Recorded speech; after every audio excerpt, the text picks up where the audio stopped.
بسم الله الرحمن الرحيم bit policing বাড়ি বাড়ি নিরাপদ সমাজ গড়ি এই প্রতিপাদ্যকে সামনে রেখে চট্টগ্রামের হালিশহরে অনুষ্ঠিত হয়েছে বিট পুলিশিং সভা। চুরি, সন্ত্রাস, মাদক, কিশোর গ্যাং, ইভটিজিং, বাল্যবিবাহ ও গুজব প্রতিরোধে জনসচেতনতা বৃদ্ধি এবং নাগরিক সম্পৃক্ততা জোরদার করতে এ সভার আয়োজন করা হয়। শনিবার 9 মে হালিশহর থানাধীন 66 নং বিট এলাকার ছোটপুল এলাকায় এ বিট পুলিশিং সভা অনুষ্ঠিত হয়। সভায় এলাকার সচেতন নাগরিক, স্থানীয় গণ্যমান্য ব্যক্তি ও বিভিন্ন শ্রেণী পেশার মানুষ অংশ নেন। সভায় উপস্থিত ছিলেন সহকারী police commissioner Double Mooring zone Khairul Bashar, Halishahar থানার ইন্সপেক্টর তদন্ত আবু হানিফ এবং 66 নং beat in charge SI Mohammad Zahid Hasan. বক্তারা বলেন, সমাজ থেকে অপরাধ নির্মূলে শুধু আইন শৃঙ্খলা বাহিনীর একক প্রচেষ্টা যথেষ্ট নয়, প্রয়োজন সাধারণ মানুষের সচেতনতা ও সম্মিলিত প্রতিরোধ। বিশেষ করে কিশোর গ্যাং, মাদক ও সামাজিক অবক্ষয় রোধে পরিবার, শিক্ষা প্রতিষ্ঠান ও স্থানীয় জনগণকে একসঙ্গে কাজ করার আহ্বান জানান তারা।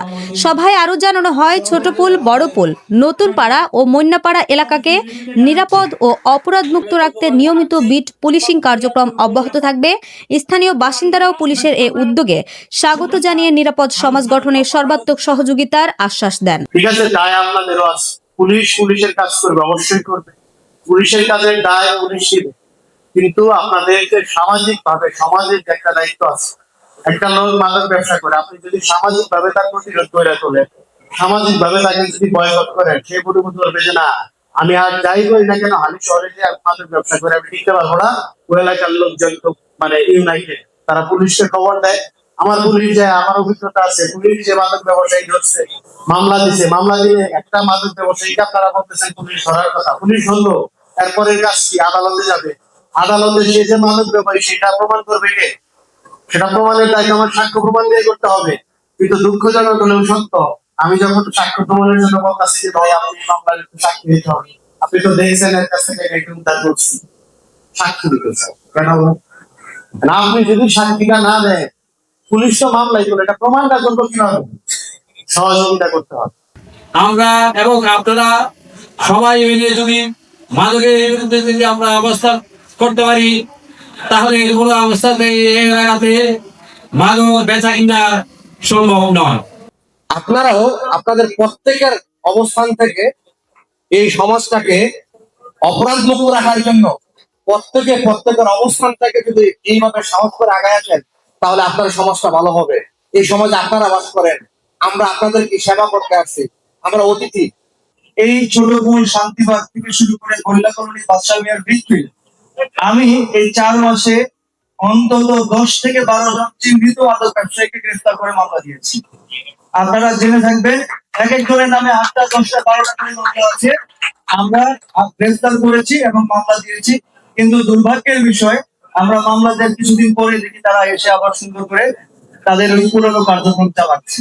ইনশাল্লাহ আমরা আবার তাদেরকে ধরবো, তাদেরকে আমরা শান্তিতে থাকতে দিব না। আশেপাশে যখন চুরি, সন্ত্রাস, চিন্তায়, রাজধানী, কেউ যদি অন্যায় ভাবে কোনো অ্যাক্টিভিটিস আপনাদের সাথে করে থাকে, আমাদের আইন শৃঙ্খলা হালিশহর থানা কর্মকর্তা কিন্তু আপনাদেরকে মোবাইল নাম্বার দিয়ে যাবেন। অতীতে কি হয়েছে সেটা চিন্তা না করে বর্তমান সরকার পুলিশকে আরো আধুনিকায়ন এবং পেশাদারিত্বের মধ্যে নিয়ে আসার চেষ্টা করছে। এখনো যারা যারা যারা এই রুটকে নিয়ে সন্ত্রাস এবং চাঁদাবাজি করতে চান, তাদের উদ্দেশ্যে একটা কথা বলি, আপনারা সামনের দিকে সতর্ক হয়ে যান। চাঁদাবাজি, সন্ত্রাসী ওই এলাকায় করতে পারবেন না, আমরা আপনাদেরকে করতে দিব না।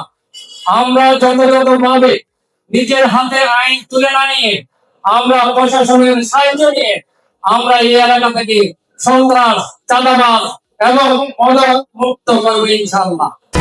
HM Expert B500 CWR স্বাধীনতার সুবর্ণ জয়ন্তীতে নতুন বাংলাদেশ গড়ার প্রত্যয় HM Steel।